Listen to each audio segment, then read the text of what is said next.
बिस्मिल्लाहिर्रहमानिर्रहीम। अस्सलाम वालेकुम डियर स्टूडेंट्स, उम्मीद करता हूँ कि आप सब खैरियत से होंगे। कंपाइलर कंस्ट्रक्शन में आज जो टॉपिक हमने डिस्कस करना है वो है intermediate code generator. Intermediate code generator compiler construction का फोर्थ स्टेज है। इससे पहले हम लेक्सिकल एनालाइजर, सिंटेक्स एनालाइजर और कल की क्लास में सिमेंटिक एनालाइजर को स्टडी कर चुके हैं।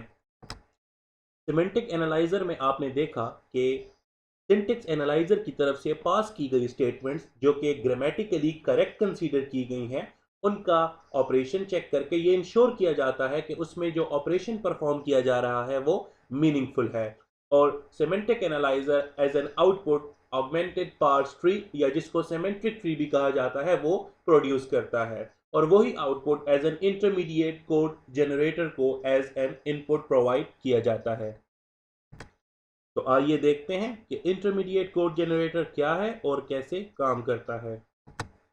जैसे कि नाम से जाहिर है, इंटरमीडिएट कोड सोर्स कोड और टारगेट कोड के बीच का कोड है। आपके सोर्स कोड को इंटरमीडिएट कोड में कन्वर्ट किया जाता है और इंटरमीडिएट कोड को फिर टारगेट या ऑब्जेक्ट कोड में कन्वर्ट किया जाता है। और इंटरमीडिएट कोड जनरेट करने के लिए हम जो सिमेंटिक एनालाइजर, जो कि प्रीवियस स्टेज है कंपाइलर कंस्ट्रक्शन का, उसका जो आउटपुट है that is augmented parse tree, उसको कंसीडर करते हैं। लेकिन यहाँ ये सवाल पैदा होता है कि आखिर इंटरमीडिएट कोड जनरेटर की ज़रूरत क्या है। हम क्यों सोर्स कोड को डायरेक्टली टारगेट कोड में नहीं कन्वर्ट करते। जी, तो जैसे कि पिछली स्लाइड के एंड में हमने ये सवाल किया, वो सवाल यहाँ भी किया जा रहा है कि सोर्स कोड को डायरेक्टली भी टारगेट कोड में कन्वर्ट किया जा सकता है। तो फिर आखिर ऐसी क्या ज़रूरत है जिसकी वजह से हम सोर्स कोड को पहले इंटरमीडिएट कोड में और फिर इंटरमीडिएट कोड को टारगेट कोड में कन्वर्ट करते हैं। तो आइए इन सवालों के जवाब जानते हैं। इंटरमीडिएट कोड जनरेटर की जो जस्टिफिकेशन है, उसमें पहली जस्टिफिकेशन ये है कि अगर हम सोर्स कोड से डायरेक्टली टारगेट कोड जनरेट करते हैं तो फिर हमें हर टारगेट मशीन के लिए एक नेटिव कंपाइलर की ज़रूरत होगी। इसका क्या मतलब है कि हर टारगेट मशीन की स्पेसिफिकेशन के मुताबिक हमें एक अलग कंपाइलर डिज़ाइन करना पड़ेगा। लेकिन इंटरमीडिएट कोड के इस्तेमाल से हमें यह फ़ायदा हुआ कि जैसे कि आपको पीछे के स्लाइड्स में बताया गया है कि कंपाइलर कंस्ट्रक्शन के जो स्टेजेस हैं उनको टू डिफरेंट ग्रुप्स में डिवाइड किया गया है। एक एनालिसिस का ग्रुप है और एक सिंथेसिस का ग्रुप है। तो अगर आप इंटरमीडिएट कोड जनरेट करते हैं तो आपका एनालिसिस का जो पोर्शन है वो तमाम कंपाइलर्स के लिए सेम रहेगा, जबकि सिर्फ सिंथेसिस पोर्शन में चेंजेस करके आप हर न्यू मशीन के लिए कंपाइलर डिज़ाइन कर सकते हैं। यहाँ आपको ये बताता चलूँ और ये आपको रिमाइंड करवा दूँ कि इंटरमीडिएट कोड जनरेटर से पहले के जो स्टेजेस हैं वो एनालिसिस फेज कहलाते हैं, या जिनको फ्रंट एंड कंपाइलर भी कहा जाता है। जबकि इंटरमीडिएट कोड जनरेटर के बाद के जो स्टेजेस हैं वो सिंथेसिस फेज कहलाते हैं, जिनको बैक एंड कंपाइलर भी कहा जाता है। तो इस वे में अगर हम इंटरमीडिएट कोड को यूज़ कर रहे हैं तो हमारा एनालिसिस का पार्ट बिल्कुल सेम रहेगा, और जैसे कि आपको बताया कि हर टारगेट मशीन के लिए सिर्फ सिंथेसिस पार्ट में चेंज करनी पड़ेगी। इसके अलावा दूसरा रीज़न ये है कि इंटरमीडिएट कोड पर डिफरेंट ऑप्टिमाइजेशन टेक्निक्स अप्लाई करके हम कोड और कंपाइलर की परफॉर्मेंस को इम्प्रूव कर सकते हैं और कंपाइलर की एफिशिएंसी को इम्प्रूव कर सकते हैं। इंटरमीडिएट कोड हमारे पास 3 डिफरेंट फॉर्म्स में एग्जिस्ट कर सकता है, जैसे कि आपको बताया जा रहा है स्लाइड में। Pre address mode, post fix notation या एब्स्ट्रैक्ट सिंटैक्स ट्री की फॉर्म में इंटरमीडिएट कोड को प्रेजेंट किया जा सकता है। लेकिन आज हम 3 एड्रेस कोड को स्टडी करेंगे कि इसकी क्या स्पेसिफिकेशन है, और इसके अलावा हम इसकी एग्जांपल देखेंगे कि कैसे एक कोड को 3 एड्रेस कोड में कन्वर्ट किया जा सकता है। तो इस स्लाइड में आपको 3 एड्रेस कोड के 2 रूल्स बताए जा रहे हैं। रूल नंबर 1 ये है कि एक इंस्ट्रक्शन में एटमोस्ट 3 वेरिएबल्स मौजूद हो सकते हैं। और 3 एड्रेस कोड का रूल नंबर 2 ये है कि असाइनमेंट ऑपरेटर के अलावा राइट हैंड साइड पे आपके पास ज़्यादा से ज़्यादा एक ऑपरेटर यूज़ हो सकता है। इस एग्जाम्पल प्रोग्रामिंग स्टेटमेंट को देखिए, a is equal to B plus C into D. तो अगर आप इसमें देख लें तो हमारे पास टोटल 4 वेरिएबल्स इस इंस्ट्रक्शन में यूज हुए हैं।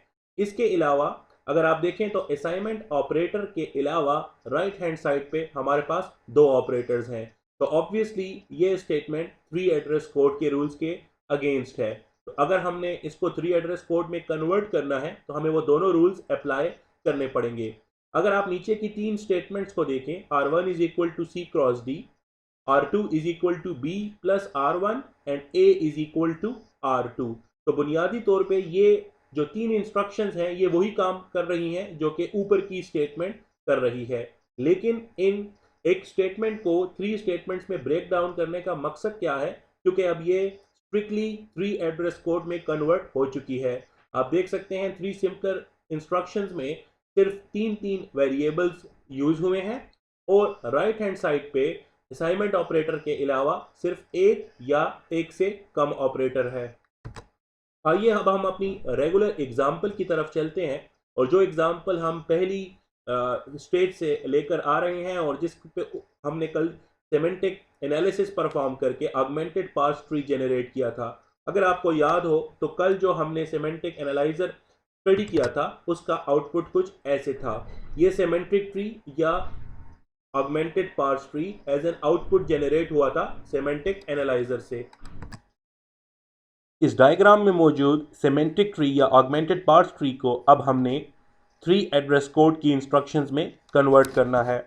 तो सबसे पहले आप देख लें जो ऑपरेशन परफॉर्म किया जा रहा है। अगर आप मेरे माउस के कर्सर पे फोकस करें तो जो हमारे पास कांस्टेंट था नम, जो कि इंटीजर की फॉर्म में था, उसको फ्लोट में कन्वर्ट किया जा रहा है। तो बुनियादी तौर पे टाइप कन्वर्जन परफॉर्म की जा रही है।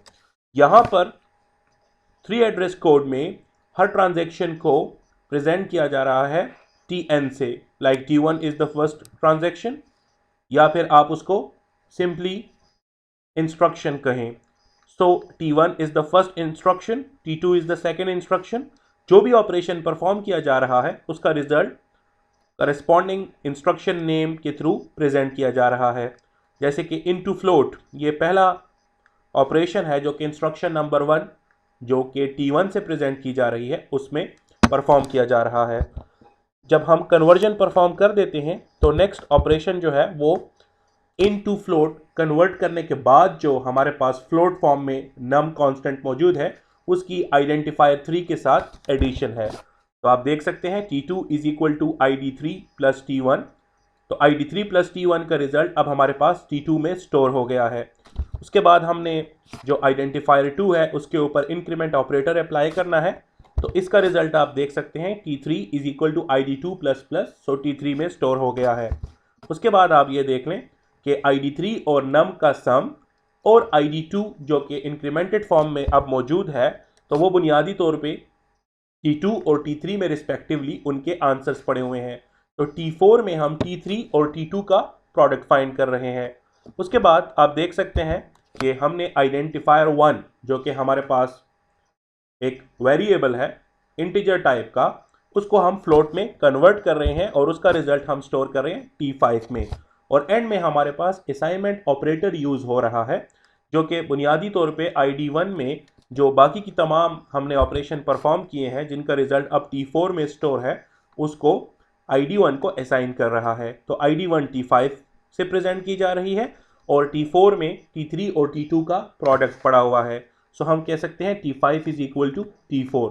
तो बुनियादी तौर पे आप यहाँ पे ये कंसीडर करें कि T1, T2, ID3, ID2, नम, ये सब हमारे पास वेरिएबल्स हैं। तो अगर आप इन तमाम इंस्ट्रक्शंस को देख लें तो किसी भी इंस्ट्रक्शन में जो नंबर ऑफ वेरिएबल्स हैं वो 3 से ज़्यादा नहीं है। इसके अलावा असाइनमेंट ऑपरेटर के अलावा राइट साइड पे एक से ज़्यादा ऑपरेटर आपको कहीं भी दिखाई नहीं दे रहा, या तो एक ऑपरेटर है या कोई भी ऑपरेटर मौजूद नहीं है। आपने 1 बाय 1 इस तमाम इंस्ट्रक्शंस को स्टडी करना है और कोशिश करें कि जो पिछली स्लाइड में आपके पास ऑगमेंटेड पार्स ट्री मौजूद है इस तरह के और ऑगमेंटेड पार्स ट्री बनाइए और फिर उनको इंटरमीडिएट कोड में जो कि 3 एड्रेस कोड है कन्वर्ट कीजिए। Thank you.